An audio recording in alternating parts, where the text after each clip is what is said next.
Staying on topic now and turning our attention to another questionable Democrat from Minnesota who seems hell-bent on deflecting concerns about her staggering increase in net worth by instead picking a fight with our nation's commander-in-chief. Look at that guy. That's a handsome cat. Now, rather than answer fresh questions about how she got her hands on all that newfound money, Congressman Ilhan Omar is now attacking President Trump directly and getting on her high horse over his recent decision to capture Venezuelan President Nicolas Maduro. The old switcheroo is what they call that. In a harshly worded statement, Omar says that Trump's invasion of Venezuela is both blatantly illegal and unconstitutional. She also says that no matter what, the president's mandate does not give him the authority to bomb other countries, indiscriminately capture other heads of state, and overthrow foreign governments in regime change. Regime change wars is what she calls it. However, it's not a war, darling, and we'll get to that in a minute. Additionally, along with a number of other Democrats, Omar goes on to claim that the mission had nothing to do with narco-trafficking at all, and that in reality, it was all about getting our hands on Venezuela's oil. Well, bless her little heart. Wrong again. She concludes by urging Congress to take definitive steps and pass a resolution to keep Trump from making the situation even worse, saying that if they allow the president to stay on course, his irresponsible actions could wind up creating chaos, triggering mass violence, and destabilizing the entire region. Isn't she just a bucket of sunshine? You know, a number of Democrats on the left flank are now backing Omar, imagine that, completely, and taking it a step further. In addition to heavily criticizing Trump, they're now calling for his impeachment and urging those proceedings to begin as soon as possible. I say bring it on. Look, 47, he eats impeachments with cream for breakfast, or peaches and cream for breakfast. It's one of those two. You follow.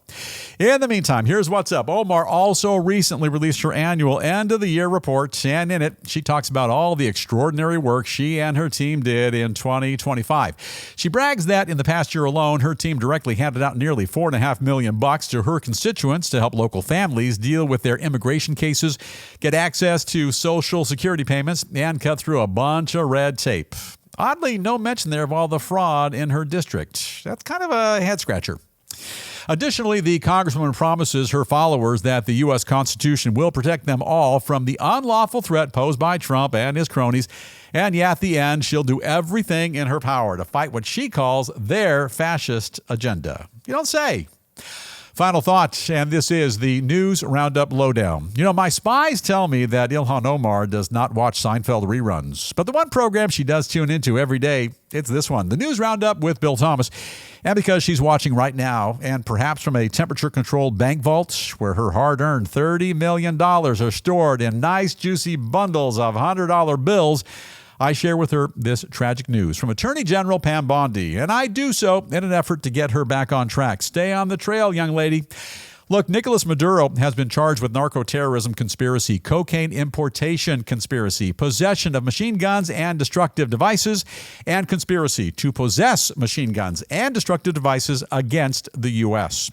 Bondi goes on to say that Maduro will soon face the full wrath of American justice on American soil in American courts. And in tennis, I think they call that game, set, match.